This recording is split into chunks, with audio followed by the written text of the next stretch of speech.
and welcome to Stampscaping 101. I am going to attempt in this video to do what I'm calling an infinity card. And in theory, I thought it'd be really cool if it worked, but I'll tell you right now, it doesn't. And what I'm looking for in this mirrored cardstock is just how mirrored is it? Okay, now just from kind of doing some preliminary tests in holding these a couple pieces of mirrored cardstock up against one another, I wasn't getting quite the reflective quality that I thought might be needed in this type of card format, but it doesn't hurt to try, is what I always say. I think the reward could have been really cool if it worked out. Now, what I mean by an infinity card is, when you're in some kind of room that has mirrors on kind of the opposing sides, and you look into those, one of the mirrors, and you see this infinite number of reflections kind of going back in space. That's what I was thinking here with this card format, the mirror cards formatting that I've been experimenting with. So, with that in mind, I'm using both the silver mirror cardstock on both the upper and lower portion of this card. Okay, now I haven't had a chance to work with my Greco-Roman imagery very much over, I don't know, I guess over the years. I've had so many things to do with the nature pieces, but every now and then I pull these Greco-Roman pieces out.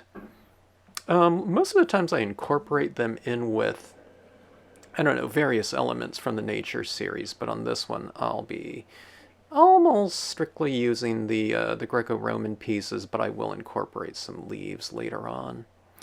Okay, so what I'm doing right here is I'm masking off the bottom piece of foil so that I won't get any overstamping or over, I guess, ink applications going onto that lower section. But even if it did, the pigment inks, the Brilliance white pigment ink will not dry so quickly that you can't wipe off if you do get something going over onto the other piece. But why take that chance and it's just simply easy to cover it up with a piece of paper like that. Okay, so now I've made a template out of a ripped paper towel, and I go for a couple little arcs. But unlike a plastic template, what you do with this type of torn paper towel is you don't hold it in one place forever. You kind of move it around, and you can even move it around while you're applying this pigment ink, and that gives it a little bit more of an organic feel and shape to your cloud structures. Okay, cloud structures are supposed to be in movement. They change and they're constantly shifting around. If you do a time-lapse video, clouds are definitely moving around, even if they look very still just upon observation, but they are shifting about, and to get variation within these forms is just a natural thing to do. And I just, like I said, I just think it looks more natural. So don't, worry about having super crisp shapes and keeping things exactly straight, and, you don't need to tape this paper towel down or anything like that. Kind of move it around, and then what you do is, like I'm doing right now, you utilize that template, that torn paper towel, and then you go in and freehand all over the place within those forms that you've established with the paper towel. So I'm going both above and below the areas that I've applied that ink, and I'm applying them in thicker applications in some areas, and some areas are thinner, so that we get variation. So that really relieves the need to do things maybe smoothly, exactly, I don't know, and all those other kind of descriptive words that would entail, I don't know, maybe tedium, or, I don't know, maybe kind of a stressful situation, because loose is better, okay? Now, for some of you, that might be a harder thing, concept. We want to be exact because that's what you've kind of been programmed to do in many different forms or maybe by different instructors. But I don't know, this is trying to get people to loosen up. Now, see, I kind of added some, a little bit of that ink got below my piece of paper there. So I just showed there just how you just wipe it right off and it comes right off. So there's no need to worry about that. Okay, so I'm covering up that area again. I'm just folding that piece of paper there. I couldn't remember what side I was using before, to mask it off. So I just don't want to get a bunch of white ink down there again by, putting the same paper right over the top of it. Okay, so applying more ink, and watch my left hand, okay? Holding that paper towel. See, I'm holding it steady right here. Let's see if I kind of move it around. Now, see, yeah, well, here, I mean, sometimes I'm moving it while I'm applying, okay? Just so that it's a little bit more, I don't know, maybe flowing and natural. Okay, but see, I just take that right off and I'm going above and below. All right. And utilize kind of the dry paper, not paper towel, but the dry cotton ball as well. So as you apply it, sometimes it feels like, oh, nothing else is coming off of this cotton ball. But there's just a very small amount of it. So that when you apply it, you're getting a much lighter, kind of very soft, powdery touch to it, okay? And in order to see it, you have to do it in repetition, okay? But that's a good thing, because it allows you to have a lot of control over the amount of ink that you're applying. So see, right in there, there's some very thin, very, I don't know, maybe vaporous kind of applications of it, okay? All right, now here's the thing. Okay, now this is where I'm kind of testing. I'm looking at that mirrored type of thing, and I'm seeing how many reflections I'm getting in there. See, I'm getting 2. All right, so it's reflecting down in the bottom, and then it's reflecting back into that top. So I could tell from this point, okay, I'm not going to get the depth that I really want, okay? Potentially. Now I'm thinking maybe I can add the imagery in and add enough contrast to them where they'll stand out a little bit more, and maybe we'll get one more layer of reflection, which would be fine by me. If I can get 4 layers of reflections within these 2 pieces, that would work out for me, but it wasn't in the cards with this, at least with this imagery. I could try it again, but I just don't think this foil is just smooth and mirrored enough. I mean, you can see that kind of ripply distortion in the reflections. So if I had something a little bit smoother, this is really cheap, inexpensive foil, folks. This is like 60 sheets, full-size sheets, and I bought it for $17. I think it went up to about $19. Anytime I start using this stuff, because it's so cheap relatively, compared to a lot of other foils that I've seen out there. A lot of foils, I think, look the same, if not worse quality than this. I mean, this one looks, quite chromed to me. And some of those are $1 a sheet, So by comparison, this one's pretty reasonable. So anytime I post it, everyone's always kind of buying out all the stock on it. Okay, so this is the marble platform, I think I called it, in the Greco-Roman series. And these are some really early designs that I drew for a Stamp in the Hand company when I used to work for them. They discontinued all those images, so I put them into the Stampscapes line. These designs, I mean, these were some of my first ones, but they were some of the most, I don't know, time-consuming and tedious to draw because they had to be very exact in terms of geometric shapes. When you're doing nature shapes, I'm going for complete grace and fluidity of form. I want my trees to look like they're in motion. If someone draws like a clunky tree or anything from nature, you can really tell because it looks so stiff. And I don't know, to me it looks awful. It's like it would be like drawing a ballet dancer and drawing like a stick figure or something like that. But with drawing something man-made like these Greco-Roman pieces, you want to show kind of the grace of form, but man-made and kind of static. Um, but still very graceful. Those marble artisans were really something, whether they were doing columns or sculptures. So I don't know. That was the thing, and all those little cracks in the marble. I'm trying to show both kind of the natural grains of the marble, but maybe some fissures or something like that that might happen over time. And those little cracks in there describing the form and um, the contours, I should say, of those forms in there. Okay, so here's this column going in. And, okay, now I dried the white pigment ink, okay, and that's really important, the white brilliance ink specifically. And then I'm stamping onto it with these black brilliance impressions. And that white dried pigment ink really provides a pretty good foundation for these images to be stamped in. You can see how really nice that marble platform stamped out. That's usually like a 30-year-old design, probably. Maybe more.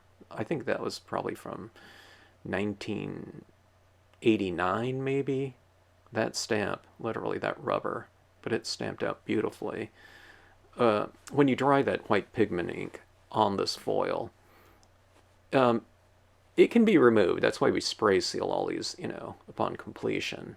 Okay, now I'm looking for that mirrored impression. See, I can see those columns in that upper area, but I don't see it reflected one more time. If I got one more impression down there, it would be, or reflection, it would be awesome. But look how great that looks just in terms of the reflection of it down in that lower section.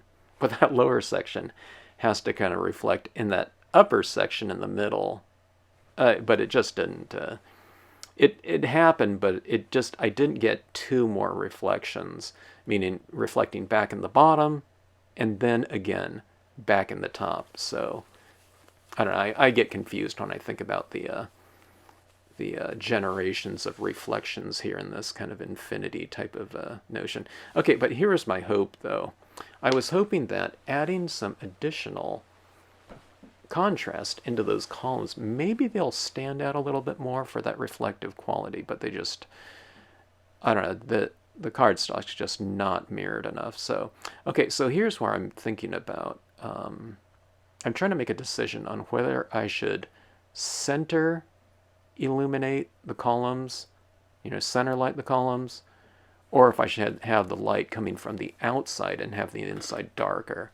I decided to go with interior lighting, and that was a good way, good choice, because the center, the inside section of the columns against that darker foil it was good to illuminate it, which I'll do later. But right now I'm kind of just holding up a piece of paper next to the column, and I'm going for kind of this shaded look on the outside edge of the column, or outside area of it. And when you do this, it's doing two things. You're adding a shadow to it, and you're giving it a little bit more mass. Do you see that light kind of gray now on that column? You can compare it to the top one, or the one on the left side. It's top here because I've turned it this way. But here's the key thing right here. When I'm applying this black ink, I don't have a lot of ink on the cotton ball, okay? It's kind of a dry application of this ink because you don't want to get these big blobs of black ink on that column. See that right there? So it's applying kind of more of a lighter touch, and that's what people have to kind of get used to. Not applying a full saturation of a given medium, in particular inks, all right?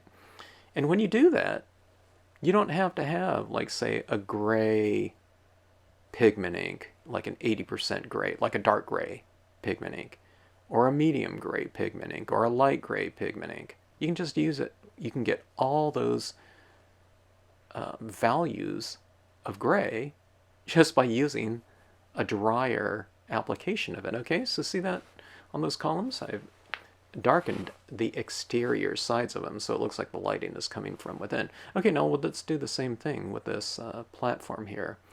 Now I'm not trying to do a completely even application of this either here, okay? That doesn't look as good as going a little bit more, I wouldn't say random, but varied, okay? So see how I'm darkening some areas of that platform? You know, I'm doing it mostly on this what will end up being on the left-hand side, you know, when I turn this right side up. But I'm also not going for a perfectly even, smooth application. You can see where it's a little bit, you know, uneven right there. And to me, that looks a little bit more like natural lighting than having everything perfectly smooth. You know, there could be something, you know, in between that those steps and the light, so it alters the light. And what I do is I do end up adding in some leaves later on. So just having a more varied look right here. Okay, now I'm seeing right here, if I can get that. See, I can see that reflection of the reflection right up there, but it just, it's not going one more reflection. It just can't. It's not in it. So that right there is a reflection of the reflection down in that, what'll end up being the kind of like a mirror pool. See that right there? I wish I can get one more reflection, but that reflection right there looks really awesome. I'm just not going to depend on it being, you know, this infinity type of thing anymore. Like I said, not with this foil at least. Maybe with there's some other foils that are really quite mirrored. Okay, so you see that. That'll end up being, like I said, a little mirror pool. So here's what I'm doing. I went and got some other of the Greco-Roman imagery. That one comes off Greco-Roman set number 1. That has my figures and the marble floor. And let me see, what was that area of the architecture called? I think it's a pediment. I have to see if I can remember my art history. I drew these images right around the time when I was in college, so I was coming fresh off of things like art history classes, so you had to learn the different parts of a column. I don't know if we had to learn the whole buildings. We might have, but I don't know. I learned it by doing these images. So you can learn a lot of art history by just, I don't know, drawing different images from history. Art Nouveau, Art Deco, you know, Expressionism, Impressionism, but also classical architecture. Okay, so I have to block off some of that area right in the middle where I'm going to stamp that, what I call Lady with Chalice. Okay, now right here I decided, let's, you know, we darkened out the exterior of the columns. Let me try to lighten the interior side, okay? I wasn't quite sure if adding this white, though, would obscure a lot of that marble kind of detailing, you know, the ribbing that I have on there. See, I'm already making up words. I don't think it's called ribbing, but kind of that texture, the vertical design work of that column. But when I'm applying this white, though, if I apply it lightly enough, I can still see that detailing coming through. And then when I spray seal these, that white, that black that's underneath the white will show through a little bit more. Okay? All right, so here is the Lady with Chalice, and I'm going to put her there. I don't try to block off exactly, you know, her silhouette and shape. If I could do it a little bit over, a little bit under, that's going to be fine. If I do it over, it'll just look like she's backlit a little bit. And I'm fine with that look. And then some of it, she might just be going straight onto the foil. No big deal, okay?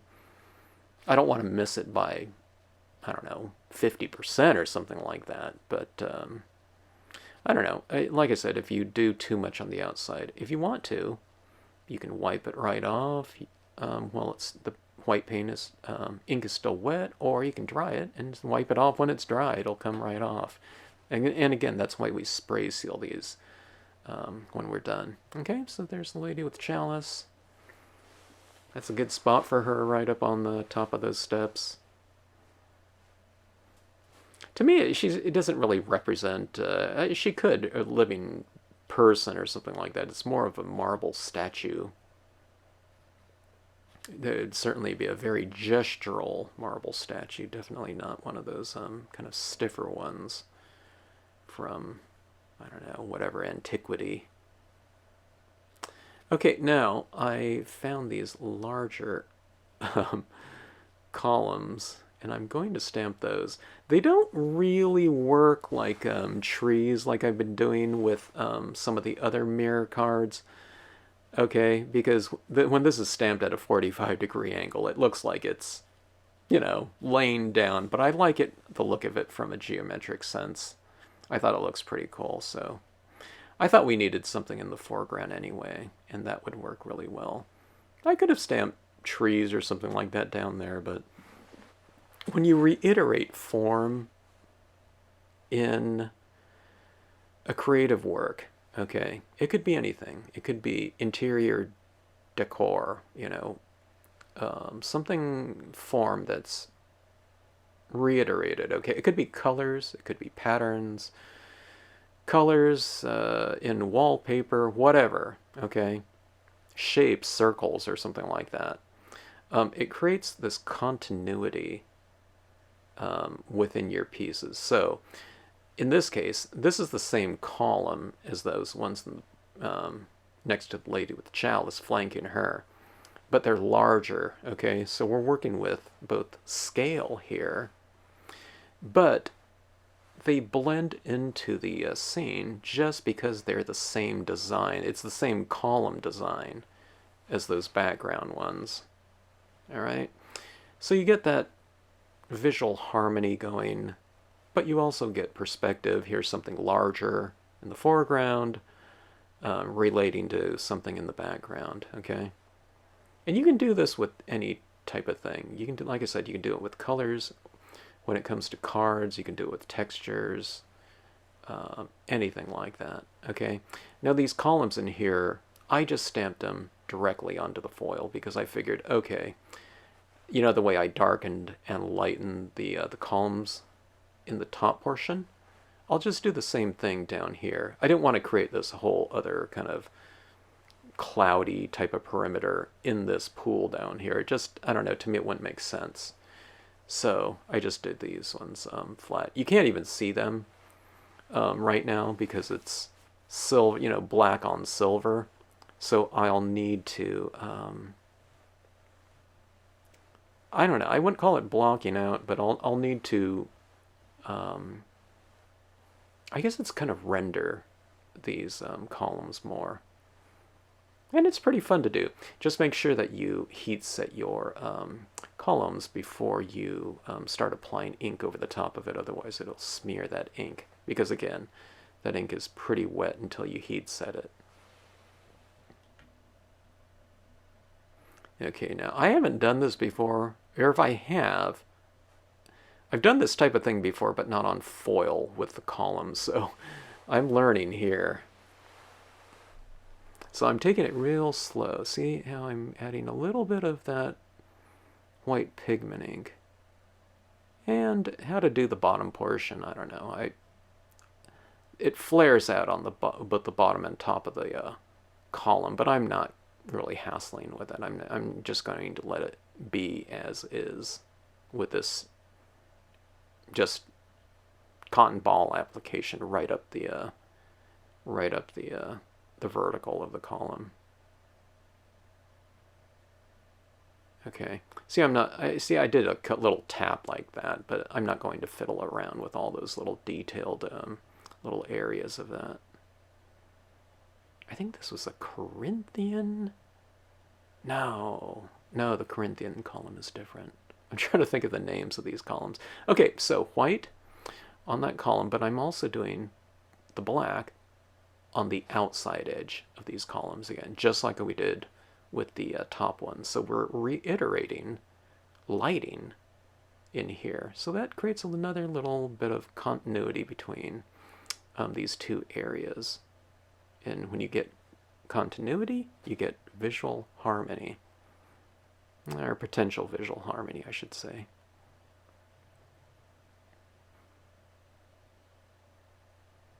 Alright, so there's the columns there. See how they stand out better now? Look how three-dimensional it is. That's looking pretty good, isn't it? From a dimensional aspect. You know, before you couldn't see those columns on the bottom, but you just render and light them like that, and I think it looks pretty cool. It doesn't really make sense from a certain standpoint, but I don't know, like I said, who cares? Okay, so I cut right there, and I went and got some of these leaves. I thought, okay, we need to... the card looked okay, but I wanted to break up the form, and we needed a little bit more of a kind of a natural harmony in here, just to break up so many kind of just straight geometric shapes.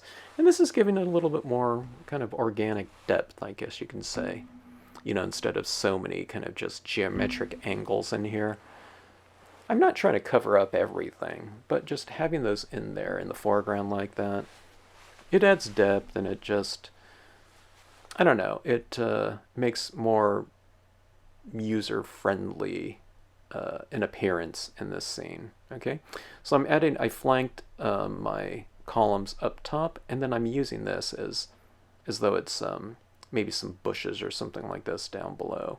And what I do is I tend to see this composition as kind of a classical garden with a little bit of a mirror pool down below, something like that you would see in a maybe a classical courtyard situation, a real formal type of composition garden. Okay, now here's some text. I found something that would go with it reasonably well. Most of my things are kind of nature-based, and all things of nature or whatever, but this isn't really nature here, so... but I did find something in the scenic sentiments that would go well with it, and that's new beauty meets us at every step of our wanderings, I think. Okay, so having that little quote down there, I think it looks pretty good. It's pretty white, you know, when you stamp something out in that brilliance white. So here's some of these little stars I'm putting up here. I thought that we could stand some additional texture, but here's the thing, okay? There's not these little white dots down below. I mean, they will reflect in that mirror pool, just like my face is right now. Okay, now I'm heat setting here so that when I go into this, I don't want to smear anything. And it doesn't take too long to heat set things. When you stamp something out, though, in that white ink, if it's really bold, you know, it does take a little bit of time to heat set. But we're talking about, I don't know, like 10 seconds or something like that when I say a little bit of time. Okay, so I'm going to do this little North Star. I always like doing this North Star. I'm getting a little bit better at it, being that I've done it a few times in the last couple weeks. Sometimes it takes a little practice, so practice on a, I don't know, a piece of foil or something like that, and then wipe it off and practice it again. But I'm always doing this little downstroke, and I'm doing it in a direction, the natural movement of my hand. So see how I have to kind of rotate it so I can get this natural little check mark like that. And there's our star right there, okay? And that'll reflect really nicely down below. Okay, now just to bring a little bit more continuity into other areas, what I'm doing is I'm highlighting some areas on my columns, just things that maybe stick out a little bit. You can put a little white dot on there. You can put a couple little vertical kind of linear applications, because these columns in particular have these, oh boy, I forgot what they call them. Not ribs, but I don't know, these vertical indentations, you know, decorative ones. They're not just smooth cylinders on this column. I did 3 different columns, and then when I released them in Stampscapes, I did what I always wanted a stamp of the hand to do, but they never did, was I wanted them in 2 different sizes, if not 3, so that you can have them going back in perspective. But I don't know, they were very, I don't know, hesitant to do anything like that. I don't know. I put these into the different forms that I always thought would be kind of ideal for this type of structuring. So here I am adding those little details to those columns. And when you do those little things like that, adding in these little highlights and whatnot, which are called specular light, it's usually little reflective types of lighting with it on different forms. It makes the forms look more three-dimensional by having that. And they represent light that's brighter than white. Okay? Alright, so adding those little things in there. And what that does is it brings a little continuity to the forms from the stars, because there's little dots out of this representing stars, but then you put these little dots on the columns to represent highlights. But it's the same texture. Okay, so here we go. There's your card. And I hope you enjoyed it, and thanks so much for watching.